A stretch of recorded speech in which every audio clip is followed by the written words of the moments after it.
Satu orang meninggal dunia dalam kecelakaan maut di kilometer 90 Tol Cipularang, Purwakarta, Jawa Barat. Puluhan mobil rusak berat dengan penumpang yang juga luka-luka.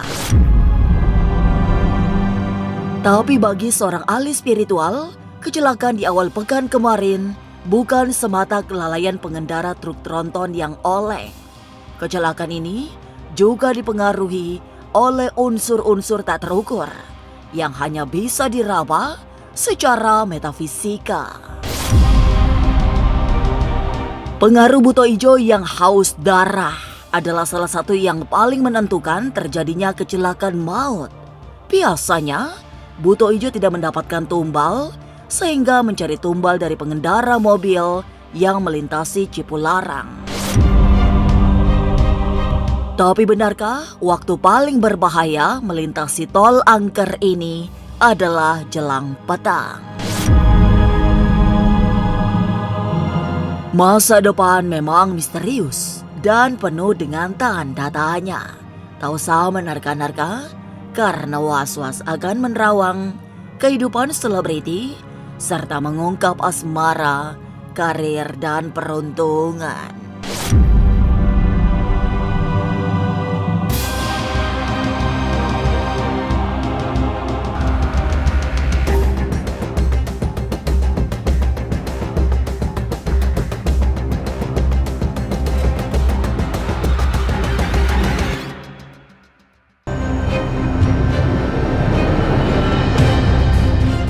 Kecelakaan maut kembali menjadi pemandangan yang mengiris hati di kilometer 90 Tol Cipularang. Satu orang meninggal dunia, sementara puluhan lainnya mengalami luka-luka. Kecelakaan juga mengakibatkan puluhan kendaraan ringsek. Bukan sekali ini saja, Tol Cipularang memberi pemandangan memilukan. Kecelakaan demi kecelakaan terus terjadi, seolah tidak ada solusi yang berarti untuk menghentikan. Tapi mungkinkah kecelakaan di Cipularang bisa dihentikan? Itulah pertanyaan yang paling sulit dicarikan jawaban. Sebab tidak semua kecelakaan berasal dari pengemudinya yang tidak hati-hati. Ini berkaitan dengan tol Cipularang yang masih dihuni oleh buto ijo, penguasa Gunung Hejo yang sangat mengerikan. Gunung tersebut adalah gunung tepat di mana ada satu makhluk yang memang dulu itu ya terkenal sangat sakti dan sangat buas, yaitu yang kita sebut buta hijau ya. Ketika tempat tersebut dibelah menjadi dua, otomatis makhluk tersebut masih bersemayam dan menghuni gunung tersebut. Bahkan salah satu yang paling terseram dan terangker adalah di kilometer 90, sebab disitulah persis ya di kilometer tersebut ya adalah makhluk itu bersemayam.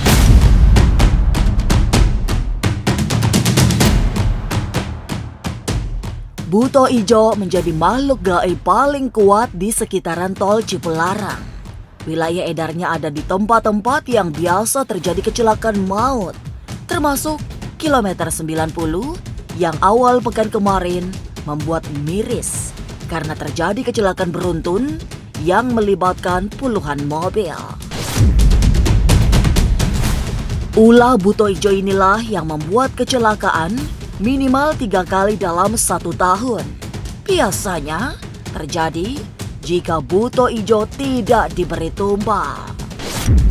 Maka ketika itu ya, ketika tidak ada tumbal tersebut, maka biasanya makhluk tersebut akan mengambil tumbal dari tempat yang lain, yaitu sekarang ya yang sering terjadi kecelakaan, yaitu di kilometer 90 Cipularang. Hampir setiap tahun memakan korban, bahkan bukan hanya setahun sekali, aku lihat mungkin minimal 3 kali dalam 1 tahun itu pasti akan adanya kecelakaan.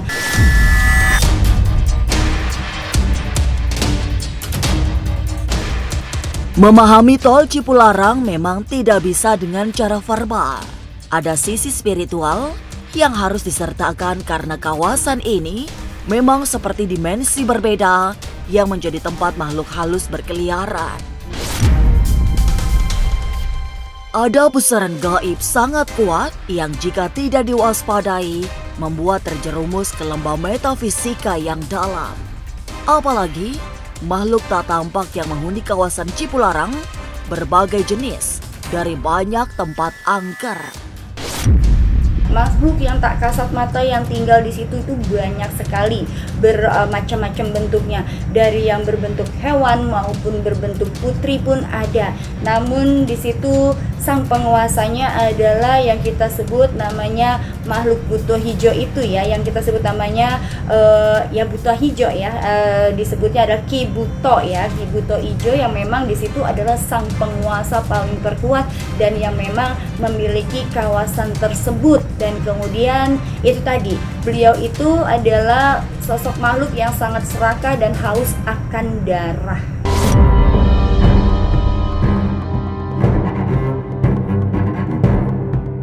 Situasi yang sudah penuh mara bahaya karena diintai banyak makhluk halus, kondisi jalanan di kilometer 90 cenderung licin.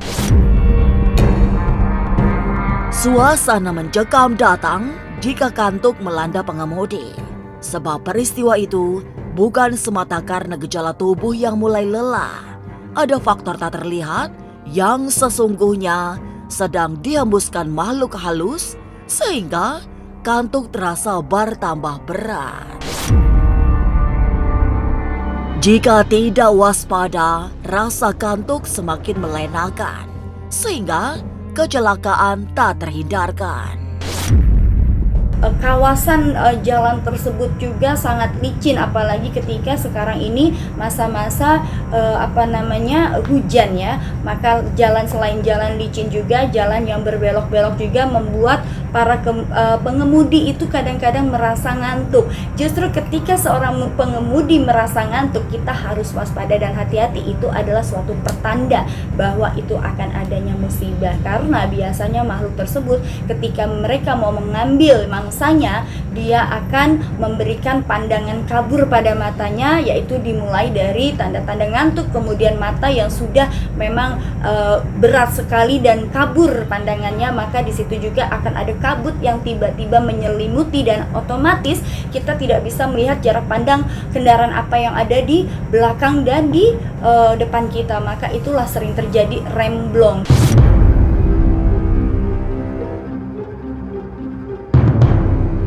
Maka memang tidak ada yang bisa dilakukan selain berhati-hati serta mengurangi kecepatan. Selebihnya berdoa dan selalu memohon keselamatan. Mengurangi kecepatan, kemudian yang paling terpenting adalah membaca doa dan biasakan untuk bersolawat atau membaca zikir bagi umat muslim, tapi bagi umat yang beda agama dengan melantunkan doa. Sebab apa, di sini banyak sekali di tol 90 ini banyak sekali ya makhluk-makhluk yang kadang-kadang kita nggak sadar berseliweran. Ketika kita bepergian, maka diwajibkan dalam Al-Quran untuk membaca-baca doa ataupun untuk bersolawat supaya kita terhindar, supaya kita juga selalu dalam penjagaan Sang Pencipta dan juga malaikat Allah.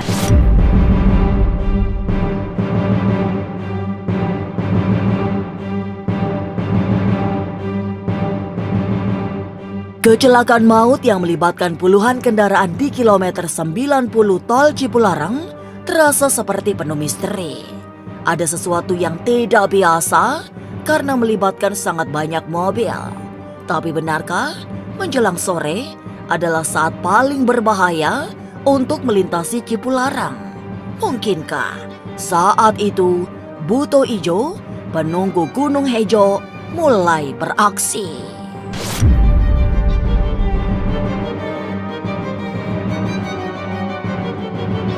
Jangan lupa saksikan Was-Was setiap Senin, Rabu, dan Sabtu. Jangan lupa komen, like, and subscribe. Saya Uya Kuya, penonton Was-Was.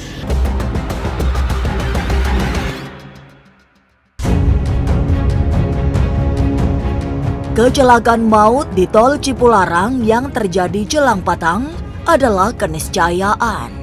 Terutama oleh karena lingsir sore menjadi waktu bagi semua makhluk halus bersiap mengecoh siapa saja yang lengah. Selepas jam 2 siang hingga habis maghrib, adalah waktu paling berbahaya jika tidak waspada. Situasi akan semakin mencekam jika Ki Buto Ijo sudah mulai murka sehingga pamer kekuasaan dalam membuat celaka pengendara. Maka hati-hati melintasi Cipularang menjelang petang, atau lebih baik hindari jika memungkinkan. Menjelang maghrib ya, menjelang sore di atas jam jam 4 ke atas itu sudah mulai kita rasakan aura mistisnya dan juga kental akan syarat energi yang kuat di situ. Energinya udah beda. Memasuki wilayah situ kita akan merasakan semacam lembab, kemudian juga akan terasa dingin dan sangat dingin, bahkan telinga kita pun itu tuh kayak kayak merasa budek gitu, kayak gendang telinga kita tuh seperti ditutup. Itu memang kawasan yang sangat yang sangat aku bilang sangat rawan akan kecelakaan. Sebab itu tadi bukan hanya dari medan tapi juga makhluk astralnya sangat aktif dan buas di situ.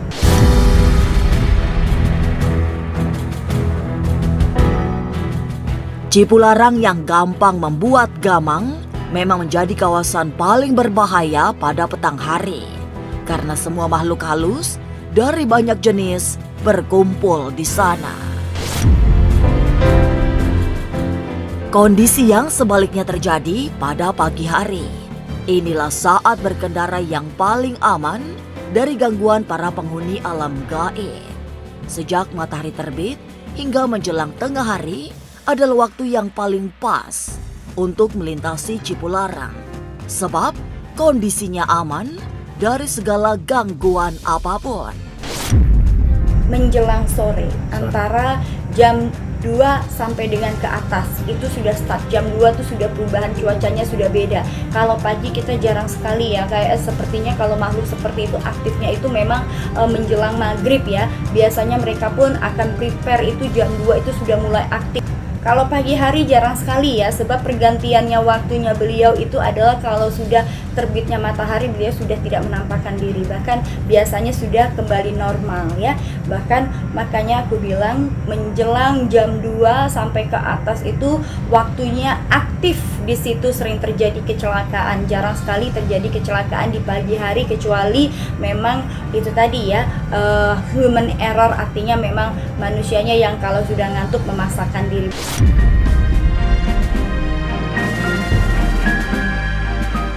Lalu, apa harapan para public figure agar terhindar dari kecelakaan maut di tol Cipularang?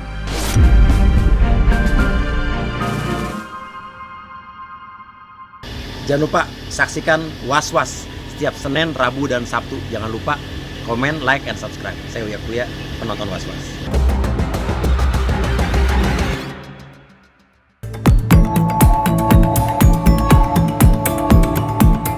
Kecelakaan yang sering terjadi di tol Cipularang membuat banyak kalangan prihatin. Para public figure juga berusaha saling mengingatkan untuk selalu berhati-hati melintasi Cipularang yang gampang mengecoh pandang. Hati-hati menjadi kunci paling benar untuk dijadikan patokan jika sedang melintasi kawasan ini. Apalagi jika sedang kondisi hujan serta cuaca tidak menentu.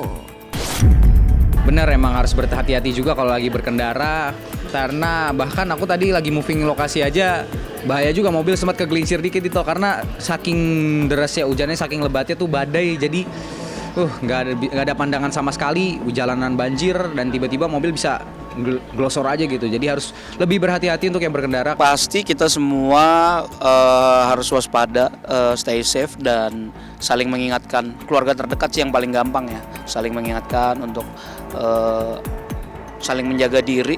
Nah, mungkin juga hal ekstra yang harus kita lakukan adalah kita coba cari info, googling apa yang harus kita lakukan ketika dalam cuaca ekstrim. Misalkan kalau kita di wilayah rawan longsor, apa sih yang harus kita lakukan?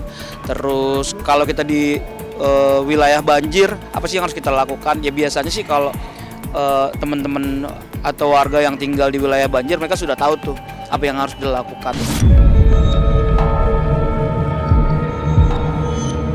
Perjalanan melintasi tol Cipularang seperti memasuki lorong gaib menembus dimensi yang tak terlihat.